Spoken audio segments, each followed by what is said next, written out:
It's a big balancing act that we need to be doing in life, and basically balancing things in life. They begin at a very early age and just continue and on and on and on in life.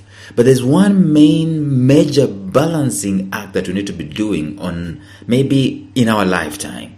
And it's the balancing between pursuing that which exemplifies and deploys our potential versus doing life so that we can survive and pay bills. And people normally say, make it in life. That's the major balancing act that we normally do.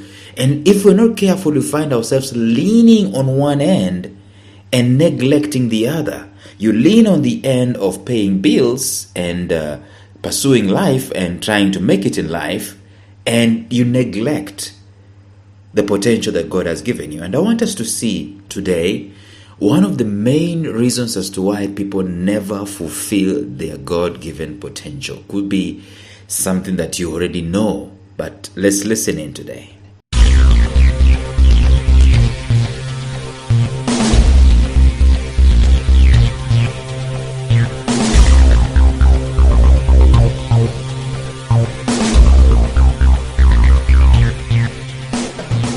Welcome to the Life Signatures podcast with Lawrence Namale.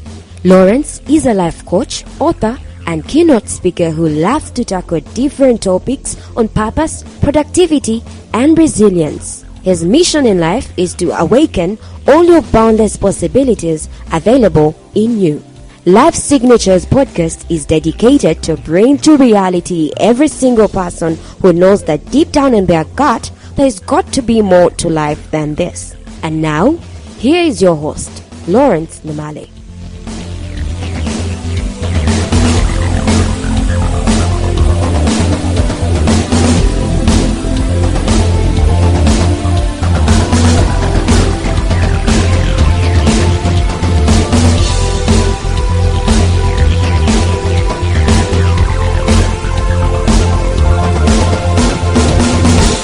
Well, in life we're given very many principles, very many rules.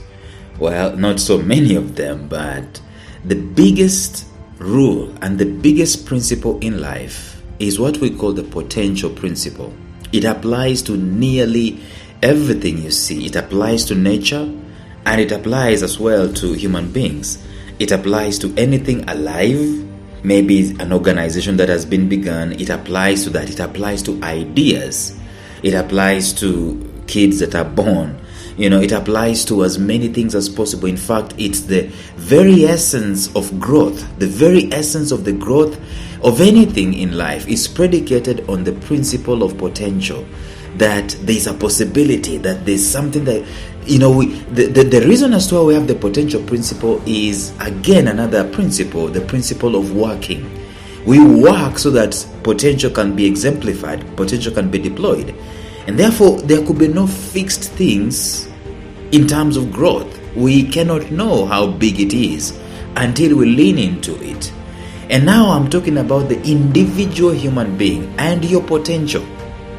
Forget about the earth. The earth has its own potential to talk about. The ground has its own potential to talk about. The waters have their own potential to talk about. The fishes and the birds and every living thing, they have their own potential. But I'm zeroing in onto the human being. I heard Les Brown saying one thing, that the human being has the dubious reputation of being one of the species that never live up to their fullest potential. That if you look around and you look at how the animals and the plants are growing and so on, they tend, if you put them in their conducive environment, they tend to grow up to their fullest capacity. A eucalyptus tree, for example, tends to grow to the tallest that it can. A fish tends to grow to the biggest glory of its manifestation that it can, as long as you put it in the right environment. Now, we know that the human being has been placed in the right environment, which is the earth. So if everything is constant, there is peace, there is a supply of food in terms of seeds and in terms of the ground and so on. Why is it that we have this dubious opportunity? We have this dubious reputation of not fulfilling our God-given potential. Why is it that many human beings, and by their droves, by their highest of percentages, are always going to the grave, like Miles Monroe says, with their goods, therefore enriching the graveyard, making the graveyard to be the most richest place on the face of the earth. Because people go there with their untapped, unused abilities, songs that could have been written, books that could have been written, companies that could have been created, ideas that could have been exploited. People never come to realize that, and there are very many reasons as to why that is the case. But I have been discussing in these episodes, and I think one of the biggest, in fact, one of the things that I fight the most in these episodes is that something called status quo. Is one of the biggest culprits, because when a child is born, automatically the child is put into a particular status quo or a particular system which served their grandparent and their parent and maybe even their great-grandparent, and they just operate through the same system. And the system, let me tell you something about the system, it is the most oblivious thing. It is the most oblivious thing about potential. Systems and status quo do not in any way respect potential. They do not respect adventure. Potential is not something that is fixed. When a child is born, I have no clue to the extent that that child is going to grow and the things that that child is going to do. Nobody knows. No one knew when Steve Jobs was born he was going to be the founder of Apple. No one knew about Kwame Nkrumah when he was born is going to be one of the biggest Pan-Africanists. No one knew about those things. And yet the system doesn't recognize that. So people have just got to grow. For the most part, when you find guys who have really done stuff to become big in terms of expanding their potential, they are rebels. They are rebels against the system. They are rebels against the status quo. They have gone against us. They have stood up like a sore thumb. The status quo wants us to conform, to be uniform, to do the same. There is no uniformity in potential. My potential is totally different from my twin brother, if I had any. My potential is totally different from my youngest brother, my older brother. My potential is different from my kids. It's totally different. You can't compare. You can put me in the same class. You can put me to do the same examination. I can graduate the same year with you. I can be taught by the same teacher like you. I can go to the same school like you. But my potential is different from yours. And it's also different from the next other person. The same applies to you. So status quo is perhaps the biggest robber of potential in the lives of people. And I'm not going to dwell on that a lot. I'm just going to lay it out there. And maybe starting tomorrow, I start discussing those 9 principles that I talked about. Things that I'd set out to discuss that are impediments to people expanding their God-given potential. But I just had this idea and this thought that let me get this issue of the status quo off of my chest.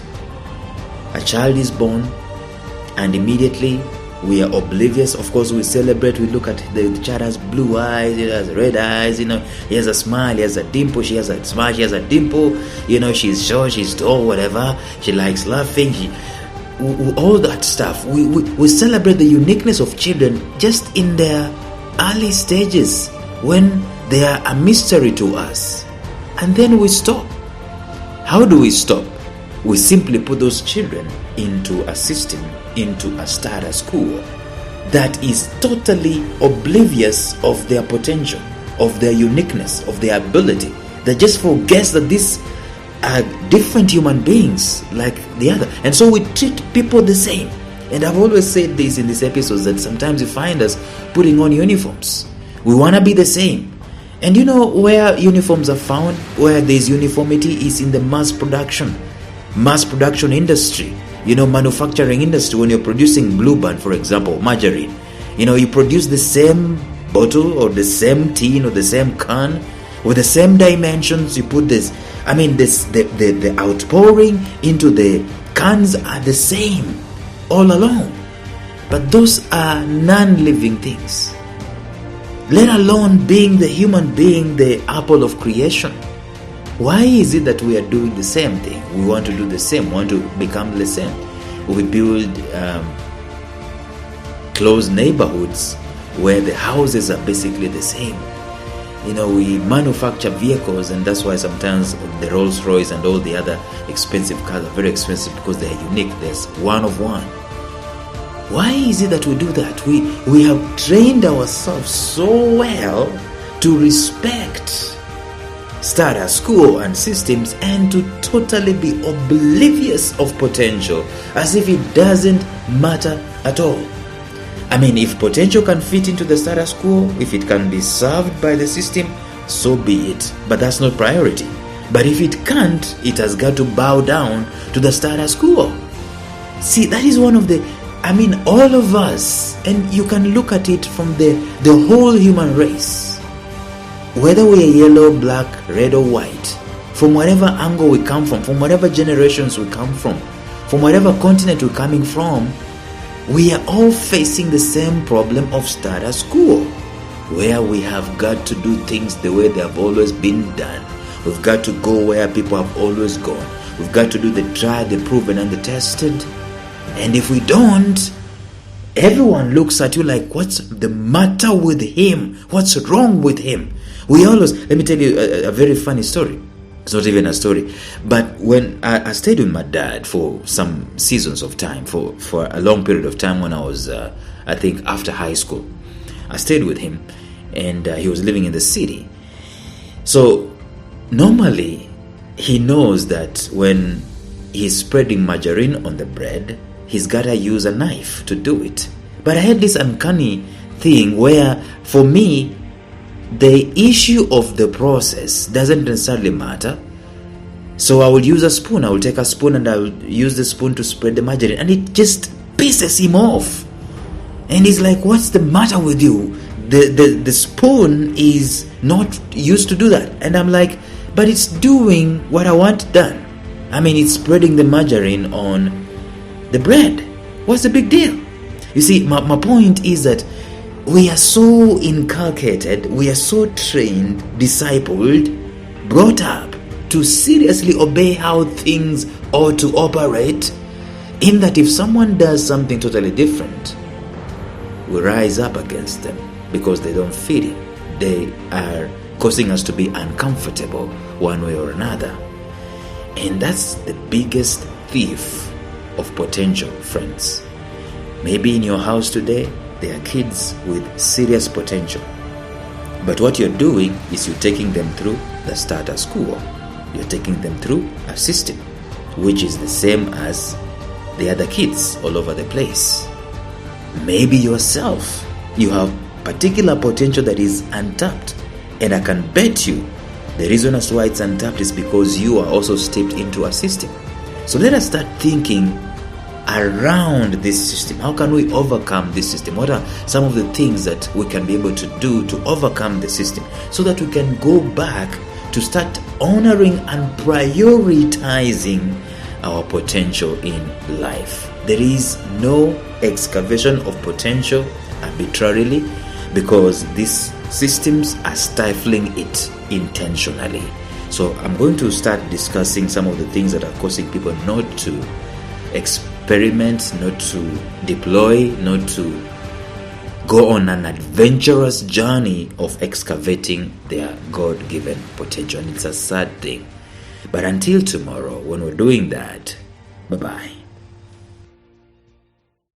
A special shout out to my mentor, Jeffrey Howard of Visionary Business University, found at mastermindmentor.com, who has graciously provided me with the soundtrack and the introductory track to this podcast. Thank you, Jeff. Thank you for listening to Life Signatures Radio. If you enjoyed today's show, subscribe to Life Signatures Radio on iTunes, Stitcher, or visit our website at lifesignatures.libsyn.com. Life Signatures Radio, fresh, clean, and inspiring.